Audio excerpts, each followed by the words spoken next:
Hey everyone, welcome back to another High Guardian Spice review, the last High Guardian Spice review. Now the last episode of High Guardian Spice, while people argue like what is the best out of all these crappy episodes, I would argue that the last episode is the best out of all of them. Not just because after this episode it finally ends, therefore ending your suffering, but because this episode makes an attempt at concluding things, at actually like taking things from other episodes and making them seem as though they have a point. So without further ado, let's actually get into the last episode of High Guardian Spice. So the episode starts off us being introduced to Mandrake. He was the one who was sent to go help lead Olive to kill the girls. This is basically her last chance at doing so. Mandrake is set up to be a psychopath who certainly does not mind killing. It's kind of funny, later on she asks him like, why do you like killing so much? What's your problem? And he literally turns to her and goes,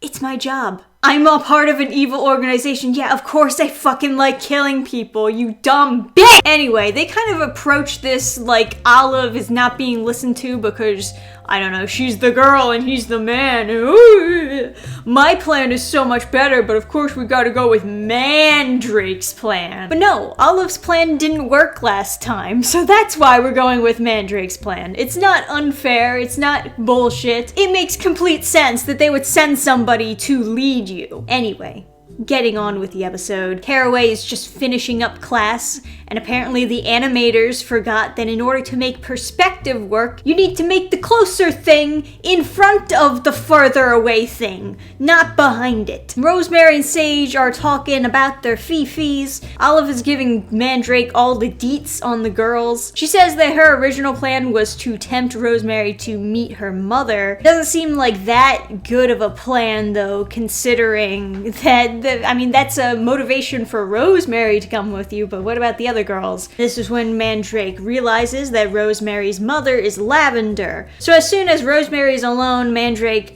turns himself into Lavender in order to lead Rosemary away into a private room, and he interviews her to see who knows about the rot. You know, besides every elf in Fairy Woods. How has word not spread around everywhere about the rot? Throughout the whole series, I was never even under the impression that it was a secret per se. There's literally just a tree next to the academy that's filled with the rot. Did you expect them to just not notice? Anyway, yes, Mandrake is a shapeshifter. I guess I forgot to mention that.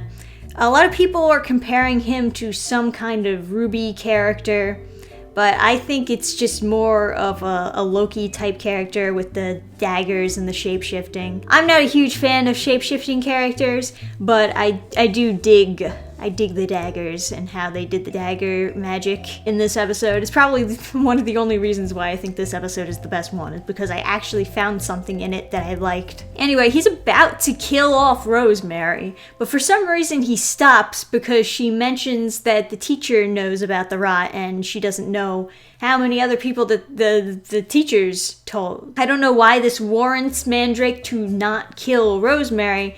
I mean, he's done interviewing her after that, but I don't know. For some reason, he doesn't just stab her, and he just leaves and says, you know, don't tell anyone about meeting your mother here. But Rosemary sucks, so she immediately tells all her friends about meeting her mother. And then she immediately goes to Caraway's office to tell him about meeting her mother. But Mandrake is already there, looking through Caraway's stuff, and then the real Caraway shows up and, you know, we get one of those things where it's like, oh, which one do I shoot? In order to figure out which one's the real Caraway, Rose asks, you know, a question, trivia question. What was the monster that you fought with my mom when the sword broke? Mandrake gives himself away because he doesn't know the answer. And then we get the scene of Caraway combining old magic and new magic in order to blast Mandrake out the window.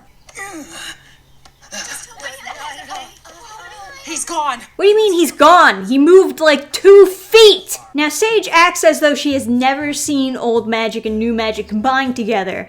But, you know, for those of us who have actually been paying attention, I actually forgot to mention it in my first episode review because that episode was so brain dead as full of content goes.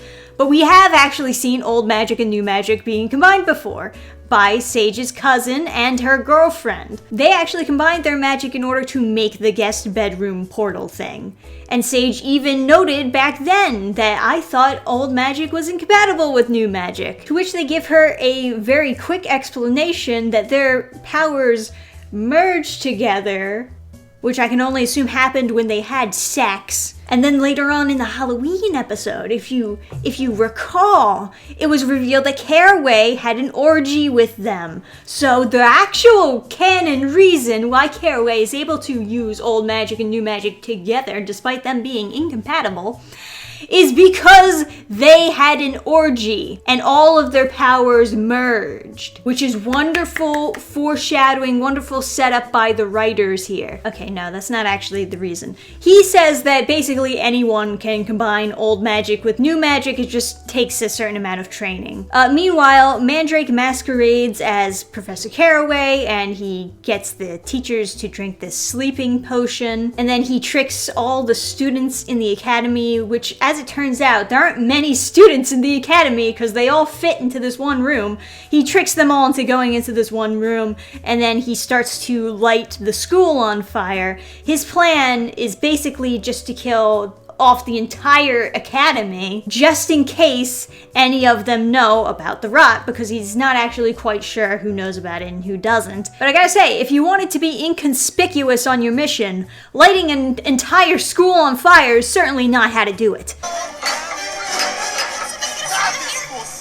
So our main characters run off to fight Mandrake and Olive. They're in the library. Rosemary calls out that she will go willingly with Olive to which country? To which Olive is like, oh, well, see, my plan can still work. They said they'd go with me. But Mandrake is very untrusting of somebody's word.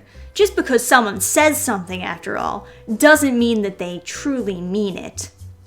Remember this. Don't be so naive. Parsley and Sage are busy putting out the fires while Thyme and Rosemary go to fight. They call out to each other to hide in a certain spot, which they coded by saying, oh, it has the first letter of my first crush. But of course, Olive knows the answer to that because she had been spying on them this whole time. So Mandrake is able to get the jump on them and he takes Thyme hostage. I don't know why he doesn't just instantly kill her. I don't know why he didn't just use that giant psionic knife that he had a little bit ago to just clean sweep them. Olive tells him that she wants to be the one to kill Thyme. He notes that she had a sudden change of heart in the course of, 2 minutes? But despite this, he instantly trusts her, and it turns out exactly how you think that it's gonna turn out.